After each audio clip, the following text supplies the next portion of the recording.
बघ ना कसं घडतंय सगळं.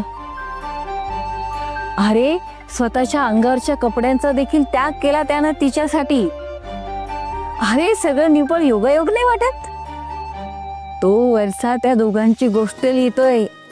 बिराजसच्या नकळे त्याला ती क्लिक झालीये. बिराजसची आता तिच्यापासून सुटका नाही. हे खरंय तुझं. जिथून मागे वळता येत नाही ना तिथून पुढेच जावं. माणूस पुढेच जात राहिला की प्रेमाच्या थांब्यावर नक्कीच पोहोचतो.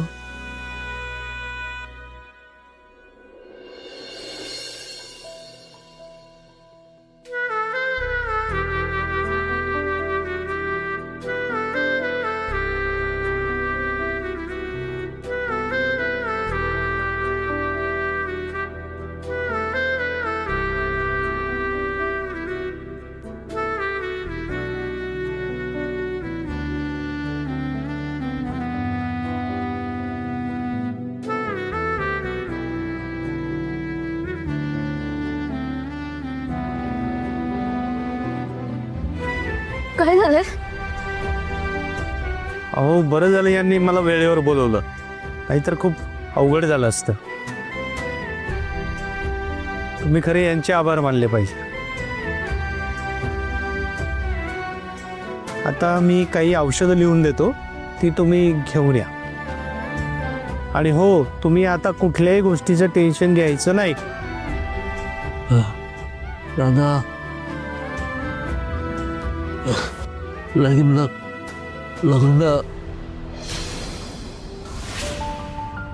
हे काय बोलताय नेमकं?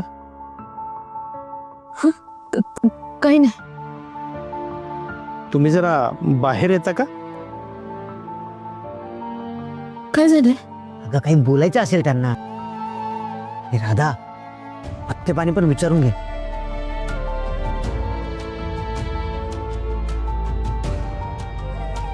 डॉक्टर काय झालंय?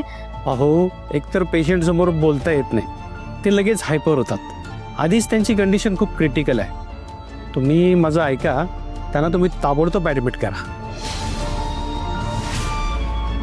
हो डॉक्टर, बरोबर आहे तुमचं, पण ते ऐकतच नाहीये. हट्टीपणा करतात, बोलतात, हलणारच नाही.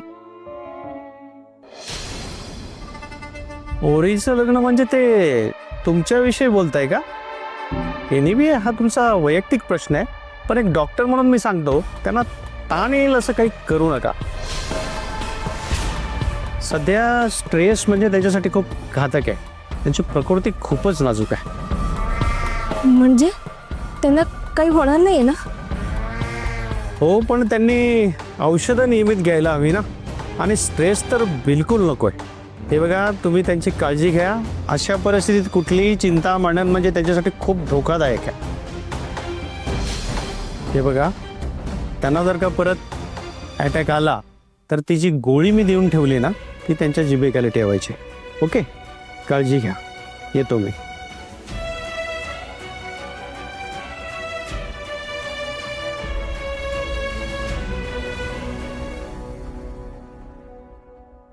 एकंदर कठीणच आहे.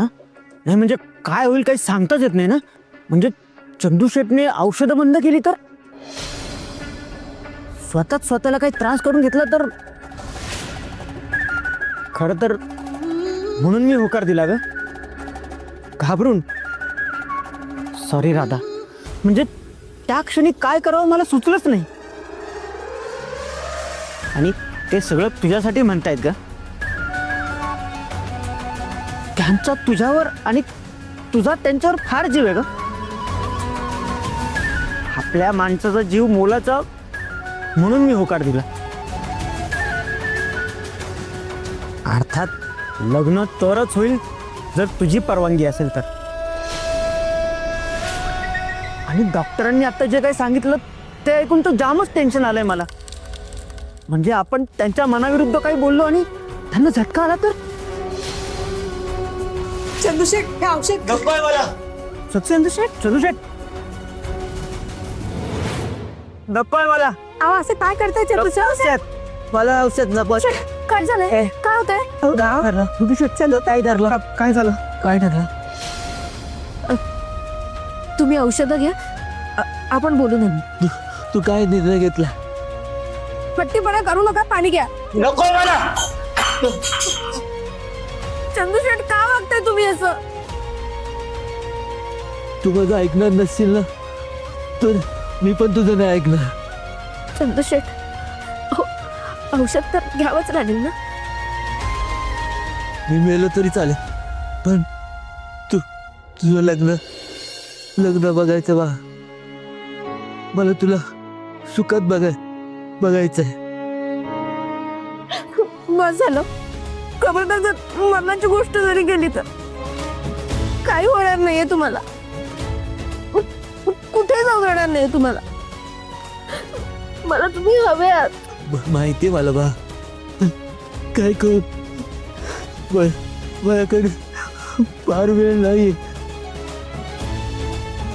तुला सुखात बघायचंय मला. परत तू लग्नाला हवं हीच माझी शेवटची इच्छा आहे.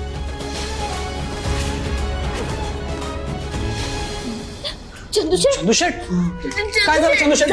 तुम्ही माझ्याकडे वेळ नाही ना. लग्न चंदूशेठ, शांत व्हा. आपण या सगळ्या विषयावर बोलूयात नंतर. चंदूशेठ, डोळे उघडा. चंदूशेठ.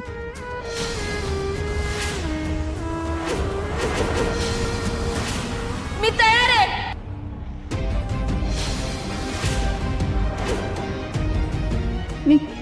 मी लग्नाला तयार आहे. मी वचन देते, मी तयार आहे.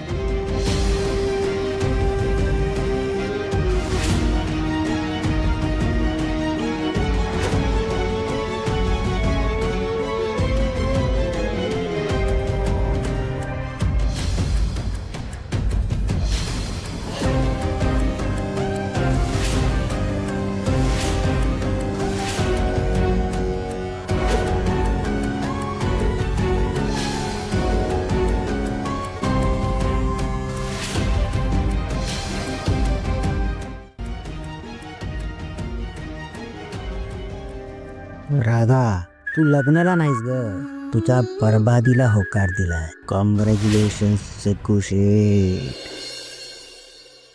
ए रताळे, ए डॉक्टर कम कंपाऊंडर आईला. मग काम कसं झालं? अरे भाई, एक नंबर कडक. हे ठेव. क्या बात आहे. आईला, काय सॉलिड ऍक्टिंग केली रे तू. म्हणजे कंपाऊंडर असून पण डॉक्टरची ऍक्टिंग एक नंबर. अरे कसली ऍक्टिंग, मला ऍक्टिंगच करावी लागली नाही.